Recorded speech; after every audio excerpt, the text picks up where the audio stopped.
여러분 안녕하십니까? 10월 15일 수요일 KTV 대한뉴스 시작합니다. 대한뉴스는 KTV 뉴스 유튜브 채널로도 생방송되고 있습니다. 먼저 오늘의 주요 소식입니다.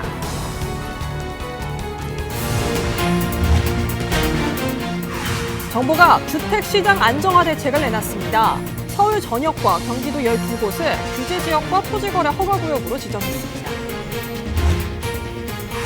정부가 오늘 캄보디아로 합동 대응팀을 파견합니다. 대통령실은 캄보디아에 구금된 한국인 60여 명을 이번 주말까지 송환하기 위해 노력하겠다고 밝혔습니다.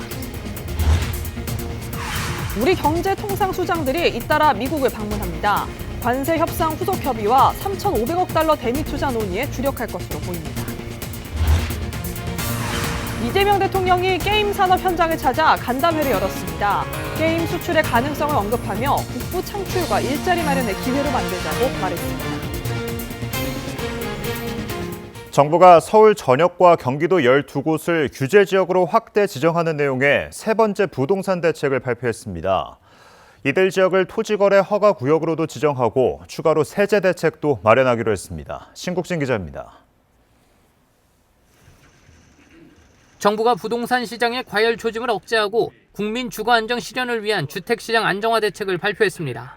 이번 대책의 핵심은 수요와 공급을 균형 있게 고려한 주택시장의 안정적인 관리입니다. 정부는 국민 주거 안정을 최우선 목표로 수요와 공급 양 측면을 균형 있게 고려해 부동산 시장을 안정적으로 관리한다는 원칙 하에 주택시장 안정화 대책을 마련했습니다. 정부는 우선 토지거래 허가구역과 투기과열지구를 확대 지정해 가수요를 차단합니다.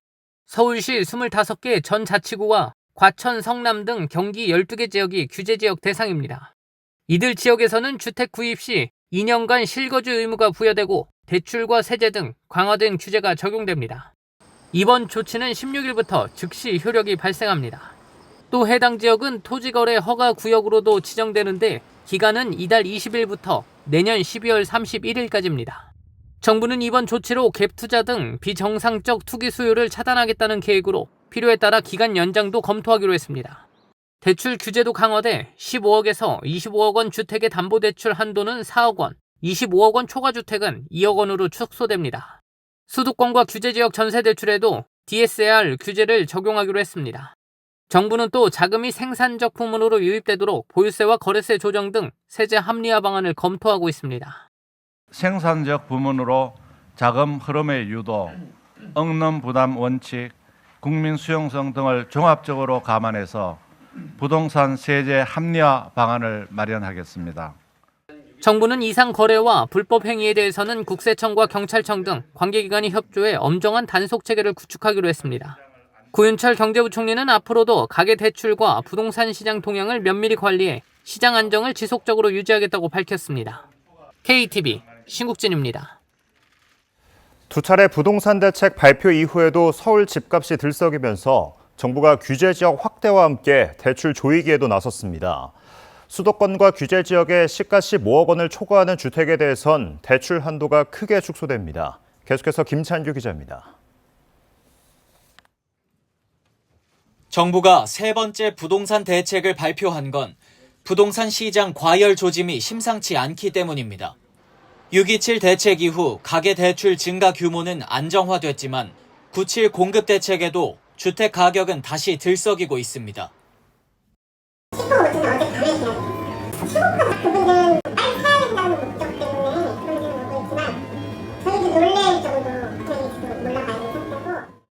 서울 마포구와 성동구 등 이른바 한강벨트를 중심으로 집값은 오름세를 보입니다.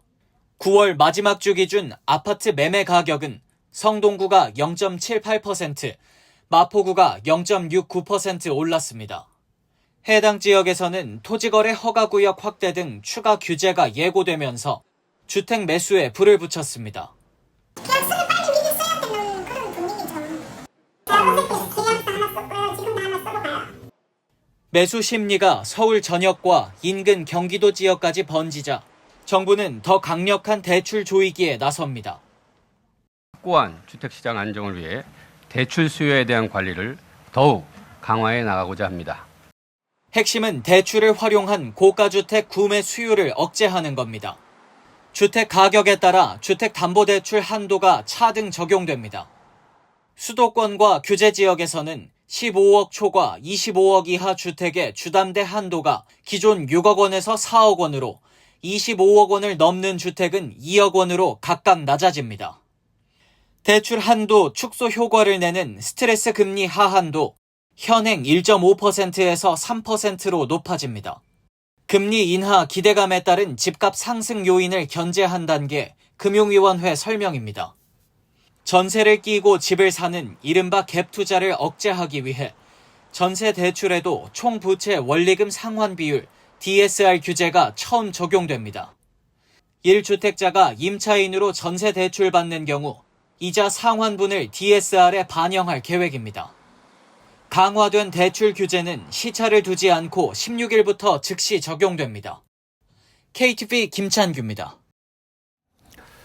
정부는 국무총리 산하에 부동산 감독기구를 설치해 가격 띄우기 등 시장 교란 행위를 직접 조사하기로 했습니다.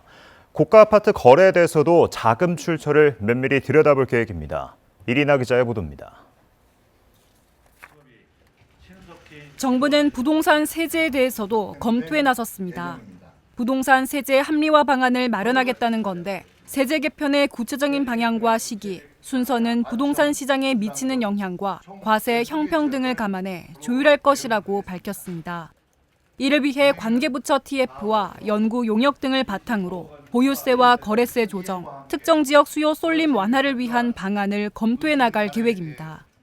부동산 시장 거래 질서를 확립하기 위한 강도 높은 조사도 실시합니다. 국토부 내에 부동산 특별사법 경찰을 도입해 부동산 범죄에 대한 신속 대응에 나섭니다. 국세청은 고가 아파트 증여 거래를 전수 검증하고 부동산 탈세 신고센터를 운영할 방침입니다. 경찰청도 전국경찰 841명을 부동산 범죄 수사단으로 편성해 이달부터 부동산 범죄 특별단속에 나섭니다. 정부는 여기에 더해 투기 수요 유입 근절을 목표로 부동산 거래 감독기구를 설치한다는 방침입니다. 국무총리 소속으로 부동산 불법행위 감독기구를 설립, 각 부처에서 수행 중인 조사, 수사의 기획조정뿐만 아니라 전세 사기, 가격 띄우기 등 사회적 이슈에 대해서는 직접 조사, 수사하겠습니다. 정부는 앞서 지난달 발표한 주택 공급 확대 방안의 후속 조치에도 속도를 높입니다. 민간 도시정비 사업 절차, 사업성 개선을 위한 도시정비법 개정안 등 관련 20여 건의 발의를 조속히 마무리하고 연내 국회 통과를 위해 협의할 계획입니다. 또 노후청사와 국공유지를 활용한 주택 공급 세부 방안을 마련해 주요 후보지도 발굴할 예정입니다. 아울러 서울 내 노후 영구 임대주택을 분양 임대가 혼합된 2만 3천 호로 재건축하기 위한 사업 계획안도 마련하기로 했습니다. 수요와 공급량 측면에서 국민들께 약속드린 과제들을 흔들림 없이 추진하여 주택시장의 수급을 안정화시키고 이 밖에도 국토부는 수도권 신규 택지 3만 호 입지 발표를 추가로 검토하고 수도권 공공지원 민간 임대주택을 2027년까지 10,000호 착공을 위한 기금 출자 심사와 신규 공모를 올해 안에 착수할 계획입니다. KTV 이리나입니다. 한국인 대상 납치 감금 범죄가 잇따르는 캄보디아로 정부 합동 대응팀이 출국했습니다. 합동 대응팀은 캄보디아 당국과 협의해 구금된 우리 국민이 신속히 돌아올 수 있도록 협의하겠다고 밝혔습니다. 이혜진 기자의 보도입니다. 김진아 외교부 2차관을 단장으로 경찰청과 법무부, 국가정보원이 함께하는 정부 합동 대응팀이 캄보디아로 출국했습니다. 합동 대응팀은 현지에서 캄보디아 고위급 인사와 면담을 추진하고 있습니다. 현지에서 캄보디아 외교부, 내무부, 그리고 온라인 스캔 대응위 등을 방문하게 되고요. 고위급을 접촉함으로써 이번 사태의 해결 방안들을 보다 구체적이고 그리고 적극적으로 논의해 갈 예정입니다.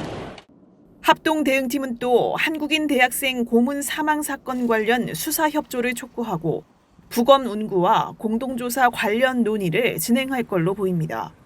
캄보디아 당국이 단속을 벌여 구금된 한국인의 안전하고 신속한 송환 계획에 대해서도 협의합니다. 구금된 한국인은 60여 명으로 파악됐습니다. 위성락 국가안보실장은 60여 명을 늦어도 이번 주말까지 송환하고자 한다고 밝혔습니다.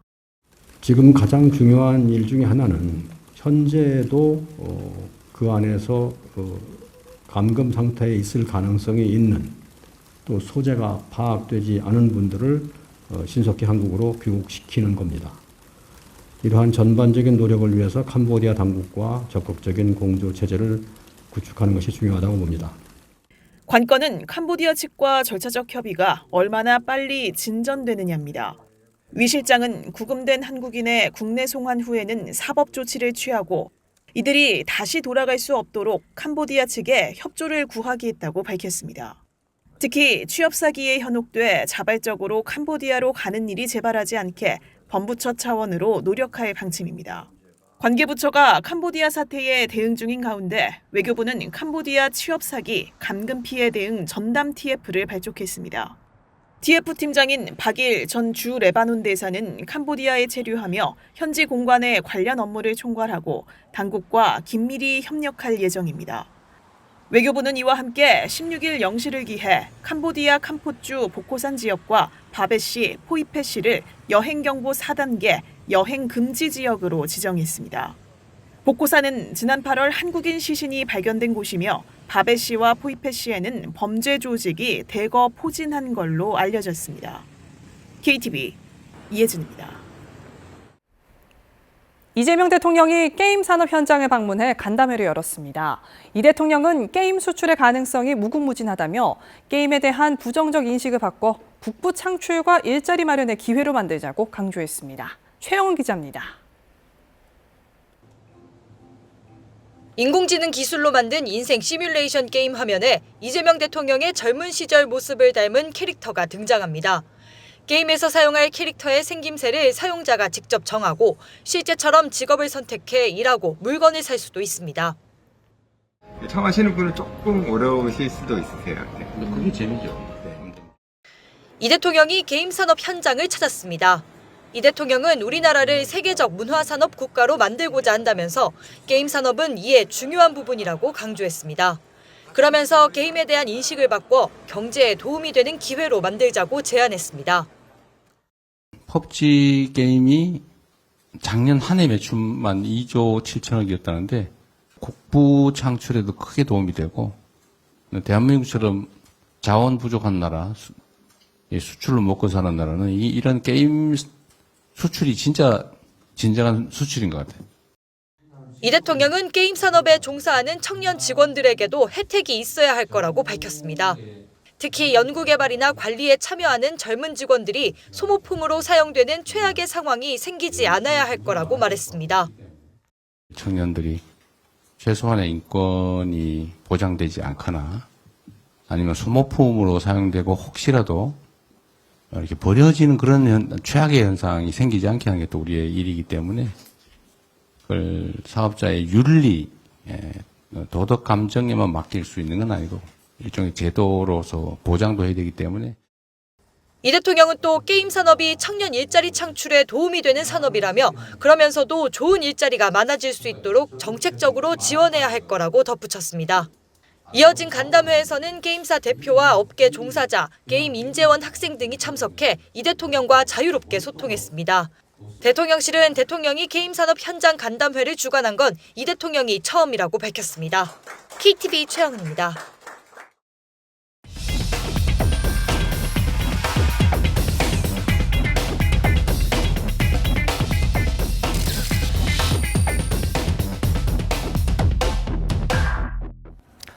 네, 지난해 폐업한 자영업자 규모가 100만 명을 넘어섰습니다. 정부의 소상공인 지원 방안 취재 기자와 함께 살펴보겠습니다.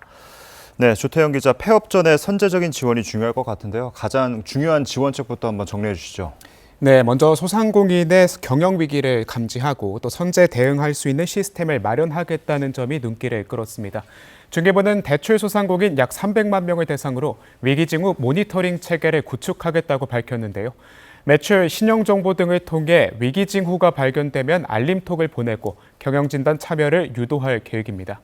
경영진단의 경우 온라인은 소상공인 365, 오프라인은 소상공인 새출발 지원센터에서 제공합니다. 상권 내 동일업종 대비 매출, 그리고 유동인구와 경쟁 강도 등 다양한 정보를 제공할 예정입니다. 경영진단 후에는 재기지원, 채무조정 등 맞춤형 정책을 안내할 방침입니다. 또한 심화 상담이 필요한 소상공인에게는 전문가 대면 진단을 지원합니다. 한편 소상공인 새출발 지원센터는 기존 30개소에서 78개소까지 확대할 전망입니다. 네, 아무래도 부처별로 지원책이 다르다 보니까 신청 한 번에 지원받을 수 있으면 좋을 것 같은데요. 부처 간 지원이 연계된다고요? 네, 그렇습니다. 중기부는 신용회복위원회 그리고 금융위원회까지 협업을 확대하기로 했는데요. 관련해서 한성숙 중기부 장관의 발언 들어보시죠.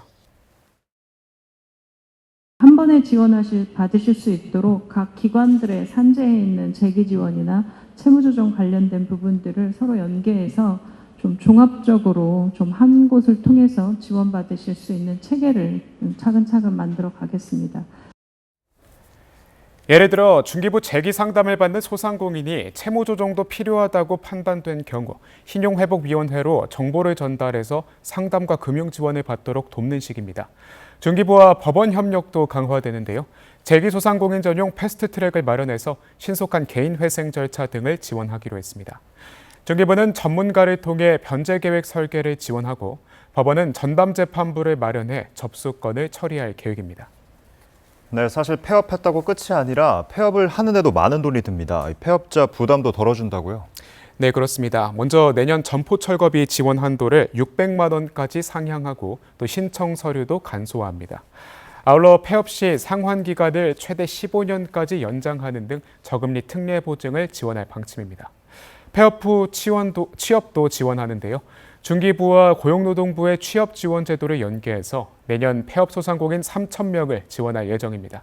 또 취업 성공 시에는 정책자금 상환 기간을 연장하고 1년 이상 근속 시 0.5%포인트 금리 인하를 지원하는 등 채무 부담을 완화합니다. 재창업도 돕습니다. 전담 PM의 멘토링을 늘리고 또 제도전 특별자금을 통해 최대 1억 원 융자를 제공할 계획입니다. 네, 또 자영업자 고용보험 확대를 비롯해서 안전망 강화 방안도 마련됐죠. 네, 그렇습니다. 중기부는 이 자영업자의 고용보험을 활성화하겠다고 전했습니다. 소상공인의 고용보험 가입을 늘리기 위해서 내년 고용보험료 지원을 4만 2천 명 규모로 확대할 방침입니다. 노란 우산 공제 납입 한도는 연 1,800만 원으로 상향합니다. 또 경영 악화로 중도 해지하게 될 경우도 있죠. 이런 경우 해약 환급금에 대한 부담을 줄일 계획입니다. 약 5,790억 원 규모의 경영 안정 바우처도 신설할 예정이고요. 영세 소상공인 약 230만 명을 대상으로 전기, 가스 등 공과금과 4대 보험료, 그리고 통신비 등을 지원합니다. 네, 지금까지 폐업자 지원 방안 살펴봤습니다. 조 기자 잘 들었습니다.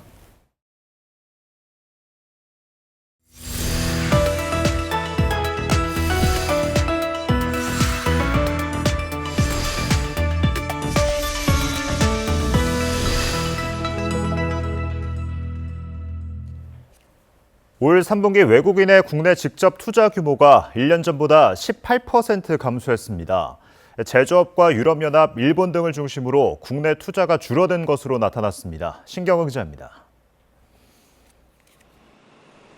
올해 3분기까지 집계된 외국인 직접 투자 신고액이 206억 5천만 달러를 기록했습니다. 1년 전과 비교했을 때 18% 줄었습니다.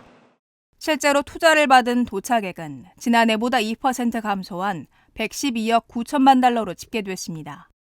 유형별로는 M&A형 투자 신고액이 28억 8천만 달러로 지난해보다 54% 감소했습니다. 기업들이 투자국의 부지를 확보하고 사업장을 건설하는 그린필드 신고액은 177억 7천만 달러를 기록했습니다. 1년 전보다 6.1% 줄어든 겁니다. 정부는 미국의 관세 부과로 인한 통상 정책의 불확실성이 이어진 데다 지난해 3분기 역대 최대 실적에 따른 역기저 효과가 작용한 영향으로 분석했습니다.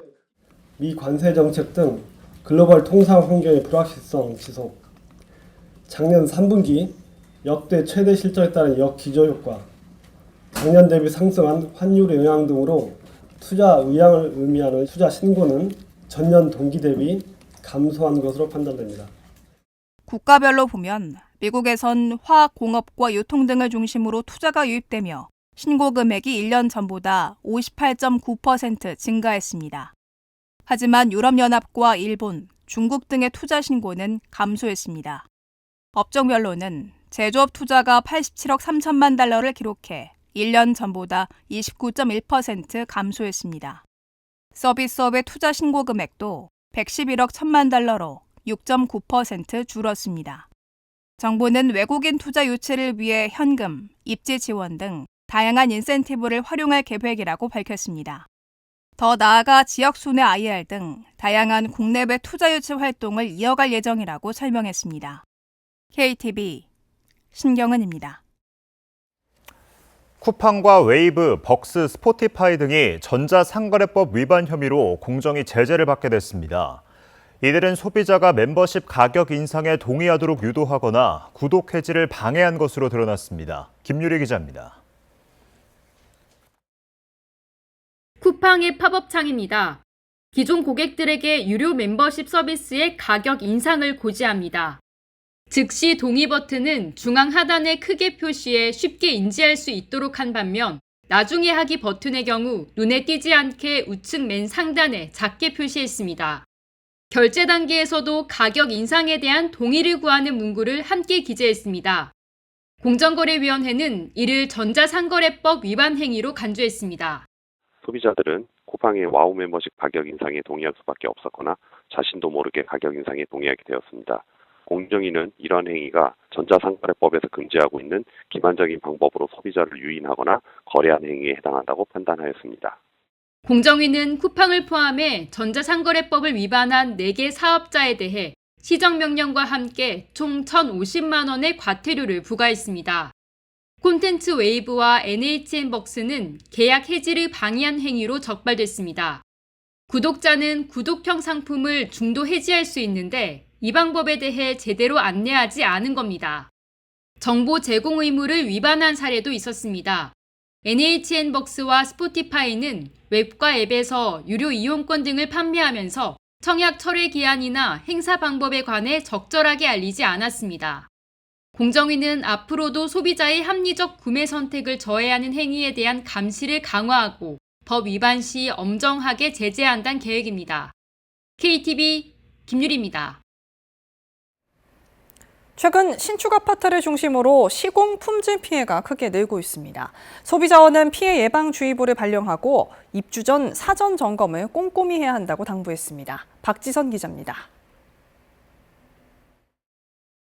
건축 원가가 오르고 자재 수급이 불안정해지면서 신축 아파트를 중심으로 시공 품질 문제가 불거지고 있습니다. 한국소비자원에 따르면 2022년부터 접수된 피해 구제 신청은 709건으로 올해 상반기에만 140여 건이 몰렸습니다. 작년 같은 기간에 비해 27.9% 늘었습니다.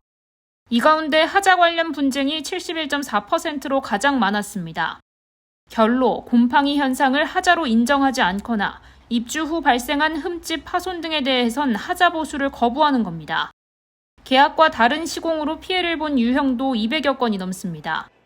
에어컨, 식기세척기 등 가전제품을 유상 옵션으로 설치했지만 당초 홍보물에서 확인한 것과 다르게 시공돼 소비자 불만으로 이어졌습니다. 계약 당시 최신형 모델이 설치될 거란 설명과 달리 구형 모델이 설치된 경우도 있었습니다. 소비자원은 입주 후 발생한 하자에 대한 책임 소재는 당사자 간 입장 차이가 크기 때문에 피해 구제 비율이 낮다며 입주 전 사전 점검 시 하자 여부를 꼼꼼히 확인해야 한다고 조언했습니다. 사전 점검 때 하자를 꼼꼼히 살펴보는 게 중요하고요. 유상 옵션을 결정하실 때에는 입주 시점에는 제품 브랜드나 디자인 등이 변경될 수 있다는 점을 유념하셔야 합니다. 구체적으로 사전 점검 기간에 집안 전체를 사진이나 동영상으로 촬영해 하자 발생 시점을 증빙하는 자료로 활용하라고 당부했습니다. 또 견본주택에 전시된 모습과 직원 설명 내용 등을 녹취, 녹화해 시공 결과물과 다를 경우 입증 자료로 활용할 수 있다고 설명했습니다. KTV 박지선입니다. 비자발적으로 일자리를 잃은 이들이 늘면서 구직급여가 8개월 연속 1조 원 넘게 지급됐습니다. 올해 누적 지급액은 10조 원에 육박했는데요. 고용시장의 침체가 이어지며 구직자 1인당 일자리 수도 21년 만에 가장 적은 수준으로 떨어졌습니다. 최다희 기자입니다. 지난달 구직급여, 즉 실업급여 지급액이 1조 673억 원으로 1년 전보다 10.9% 증가했습니다. 구직급여는 올해 2월부터 지난달까지 8개월 연속 월 1조 원 넘게 지급됐는데 이는 역대 최장 기간입니다. 올해 누적 지급액은 9조 6,303억 원으로 10조 원에 육박했습니다. 구직급여 지급액의 증가는 비자발적으로 일자리를 잃은 사람이 많아진 것으로 풀이됩니다. 전체 고용보험 가입한 피보험자 숫자가 늘어나는 것이 가장 큰 원인이고 그에 따라서 이제 계약이 종료되면서 수혜를 받는 사람들이 비례해서 늘어나는 구조입니다. 또 경기가 안 좋아져서 일자리를 잃은 분들이 있을 때 구직급여 지급자 숫자가 늘어나는 경향이 있습니다.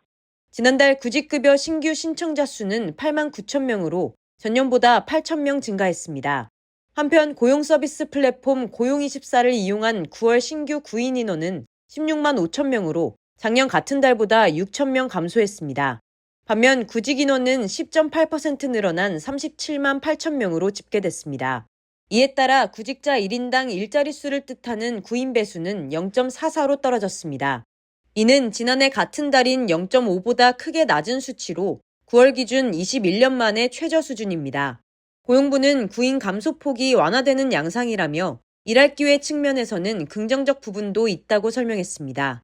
아울러 9월 말 기준 고용보험 상시 가입자는 1,564만 1,000명으로 작년보다 1.2% 증가했습니다.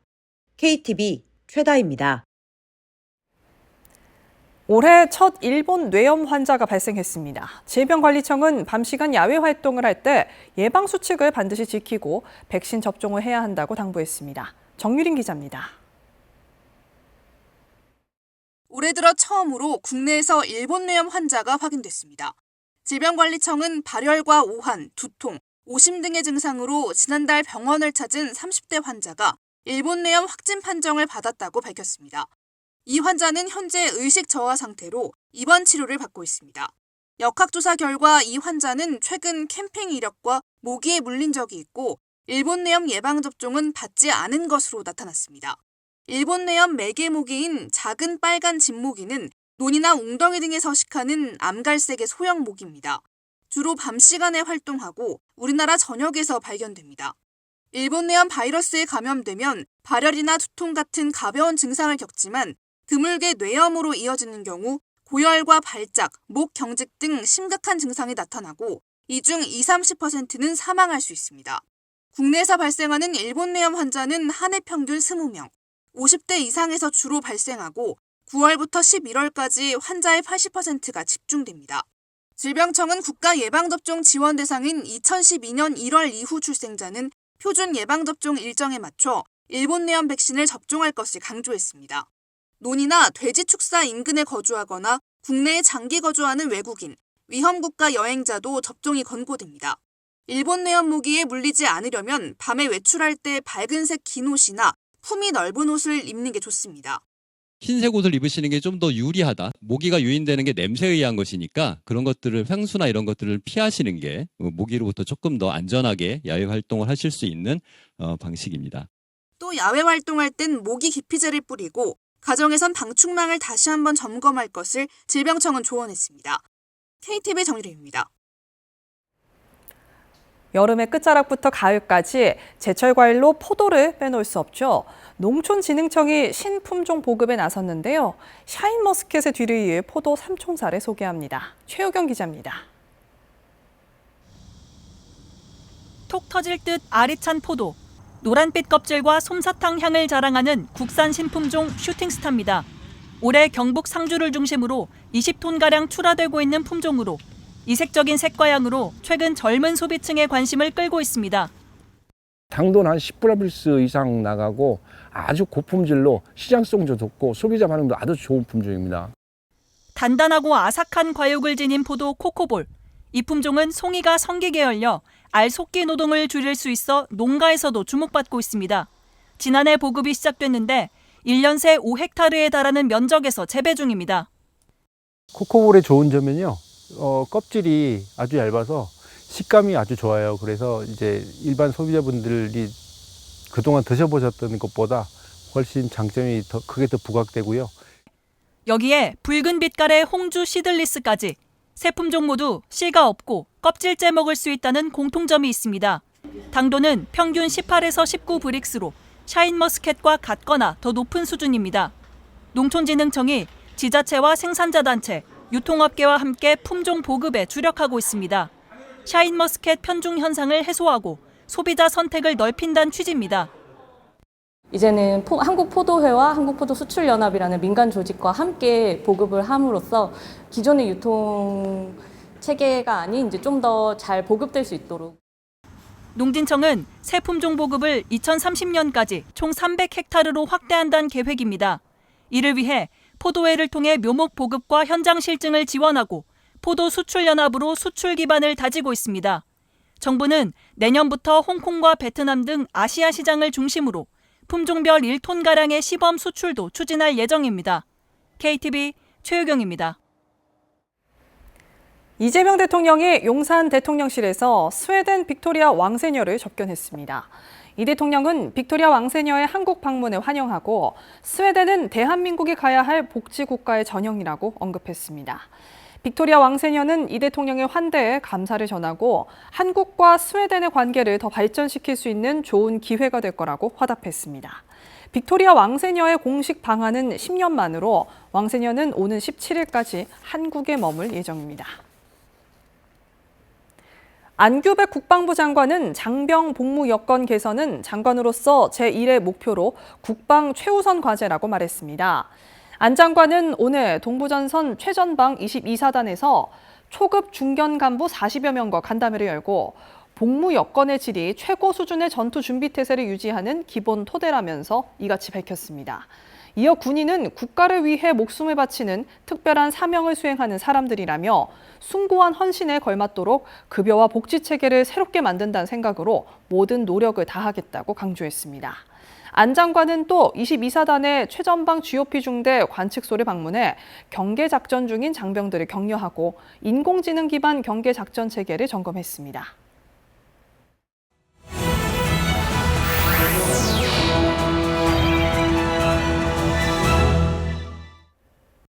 국정을 더 촘촘히 살펴봅니다. 보도자료 브리핑입니다.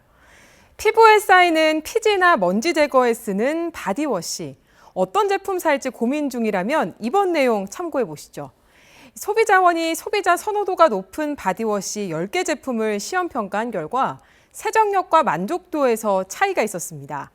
먼저 피지 세정력은 전 제품이 우수했지만 미세먼지 세정력은 꽃을 든 남자, 더바디샵 등 6개 제품이 상대적으로 우수했습니다. 헹굼 정도는 대체로 높은 점수를 기록했는데 꽃을 든 남자 제품이 4.3점으로 가장 높았고요. 전반적인 만족도는 쿤달 제품이 가장 높았습니다. 중금속은 모든 제품에서 검출되지 않았고 용기 내구성도 전 제품이 기준을 충족했습니다. 자세한 정보는 소비자24 홈페이지에서 확인할 수 있습니다. 공중 화장실 사용한 뒤 손 씻기 잊지 않으셨죠? 실제 손 씻기 실천율은 매년 증가하고 있지만 올바른 손 씻기는 10% 수준에 그치는 것으로 조사됐습니다. 질병청 조사 결과 용변 후 손 씻기 실천율은 84.1%, 비누를 사용한 손 씻기 실천율은 45%로 전년보다 상승했는데요. 다만 30초 이상 비누를 사용해 올바르게 손을 씻은 경우는 10.3%로 전년과 유사했습니다. 용변 후 손을 씻는 시간은 평균 12.2초로 전년 대비 늘었지만 비누 거품으로 비벼 닦는 시간은 평균 4.8초로 전년보다 줄었는데요. 화장실 이용 후에는 손끝이나 손가락 사이, 손톱 밑까지 꼼꼼히 닦아 올바른 손 씻기 실천하시기 바랍니다. 지난 10월 10일은 임산부의 날이었죠. 이를 기념해 10월 추천 공공서비스로 임신, 출산, 육아 과정에서 부모의 부담을 덜어주는 서비스 3종이 선정됐습니다.